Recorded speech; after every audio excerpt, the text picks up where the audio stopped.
دوسری بات میں نے کہی تھی پاکستان وجود میں کیسے آیا، ذرا اسے بھی ذہن میں تازہ کر لیں. دیکھیے آج سے 200 سال قبل پورے ہندوستان پر مسلمانوں کی حکومت تھی. کہیں کہیں کوئی ہندو راجا بس.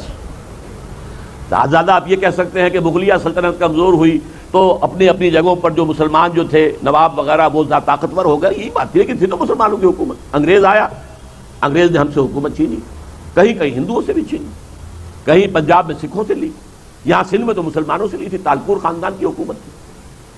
اور ایک تو پہلا مرحلہ تو یہ ہوا کہ کوشش کی ہندوؤں نے مسلمانوں نے مل کر انگریز کو دفع کریں، نکال دیں 1857 میں، جسے اب کہا جاتا ہے جنگ آزادی، پہلے کہتے تھے غدر، لیکن وہ ناکام ہو گئی. اس کے بعد جب ایک حکومت شروع ہوئی سلطنت برطانیہ کی براہ راست، ورنہ پہلے تو وہ ایسٹ انڈیا کمپنی تھی، ایک تجارتی کمپنی تھی، تجارت کرنے آئی تھی، اسے تو گھر بیٹھے جو ہے حکومت مل گئی، ورنہ اس کے پیش نظر تو صرف تجارت تھی. لیکن یہ کہ حکومت مل جائے، راہ پڑے بھی، اگر ہیرا مل جائے، کوہ نور ہیرا، تو کس کو برا لگتا ہے. یہاں چونکہ حالات ایسے تھے، کوئی مرکزی حکومت اور طاقت اتنی مضبوط نہیں تھی. ٹیپو سلطان نے بہرحال اپنی جو بھی جان دے دی، اس نے اپنی سی کوشش کی، لیکن یہ کہ یہاں کوئی ریزسٹنس نہیں ہو سکی اور ان کی حکومت ہو گئی. پھر غدر ہوا، اور غدر کے بعد پھر جو ہے اب براہ راست ملکہ وکٹوریہ جو ہے وہ ہماری ملکہ عظمیٰ بن گئی. اور اس کے بعد جسے ایک انگریز وائس رائے نے کہا تھا will you be governed by sword or by pain. اب قلم کی حکومت شروع ہوئی. تلواریں رکھ دو بھائی اپنے گھروں میں، وہ دور گزر گیا. اب تو قلم سے حکومت ہوگی. اور کچھ عرصے کے بعد انہوں نے ہندوستانیوں کو کچھ حقوق دینے شروع کیے. جب حقوق دینے شروع کیے تو ظاہر بات ہے ایک آدمی برابر ہے دوسرے آدمی کے. وہاں تو اب ووٹوں کی گنتی کا معاملہ ہے. اگر تو تلوار ہی کا مسئلہ ہوتا تو اب بھی مسلمان بھاری تھا ہندو پر، کیونکہ تلوار تو اب نیام میں جا چکی، تلوار کا تو اب عمل دخل ہے نہیں.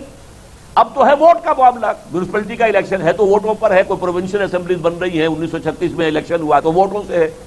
لہذا جب یہ محسوس ہوا مسلمانوں کو کہ یہ تو اب ہمارے لیے بڑی خوفناک صورت بن رہی ہے، ہم تو اقلیت میں ہیں. میں پرسوں ہی آپ کو ان آیات کے حوالے سے بتا چکا ہوں کہ تم یاد کرو وَاذْكُرُوا إِذْ أَنْتُمْ قَلِيلٌ مُسْتَضْعَفُونَ فِي الْأَرْضِ تَخَافُونَ أَنْ يَتَخَطَّفَكُمُ النَّاسُ.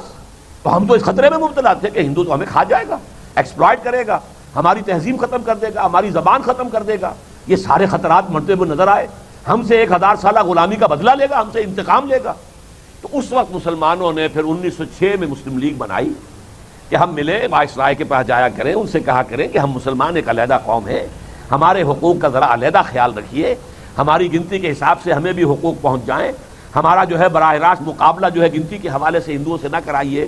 تو 1906 سے لے کر اور 1930 تک یہی روش تھی صرف مسلم لیگ کی.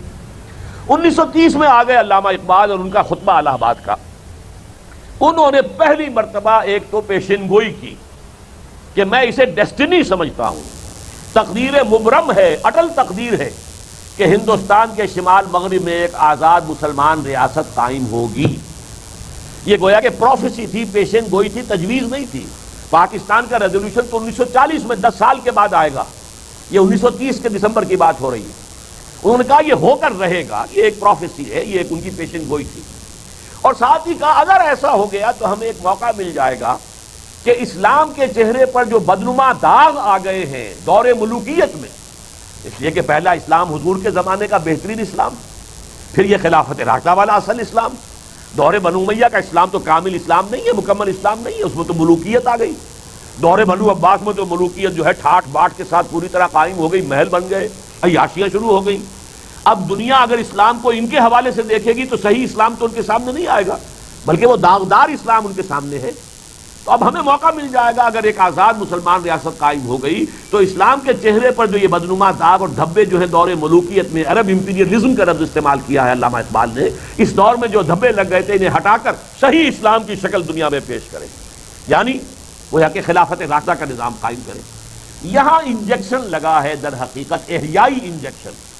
ایک تھا دفاعی معاملہ، ہندو سے بچنے کا معاملہ، ہندو کا غلبہ نہ ہو جائے، ہندو سے ہم اپنا کوئی تہذیبی تشخص برقرار رکھ سکیں، ہمارے کچھ نہ کچھ حقوق جو ہے وہ انٹیکٹ رہیں، ہمارا جو بھی ایک علیحدہ قومی تشخص ہے وہ گم نہ ہو جائے کسی بڑی قومیت کے اندر.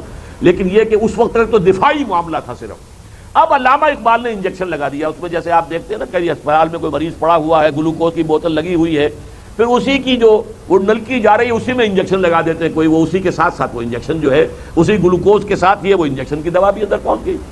تو علامہ اقبال نے اس خالص دفاعی جو ایک جد و جہد ہو رہی تھی مسلم لیگ کے تحت، اس میں احیاء اسلام کا ایک انجیکشن لگایا، اور شاعری میں تو خیر انہوں نے احیاء اسلام کی بڑی خبریں سنائیں، اور سنا ہے یہ قدسیوں سے میں نے وہ شعر پھر بیدار ہوگا، تو یہ جو چیزیں کہی تھی انہوں نے، جیسے کہ 2 شعر میں نے آپ کو پہلے بھی سنائے ہیں کہ تمہاری تہذیب اپنے خنجر سے آپ ہی خودکشی کرے گی، جو شاخ نازک پہ آشیانہ بنے گا وہ ناپائیدار ہوگا، اور مسلمانوں سے کہا کہ سبق پھر پڑھ صداقت کا، شجاعت کا، عدالت کا، لیا جائے گا تو اس سے کام دنیا کی امامت کا، اور یہ کتاب ملت بیضا کی پھر شیرازہ بندی ہے، یہ شاخ ہاشمی کرنے کو ہے پھر برگ و بر پیدا۔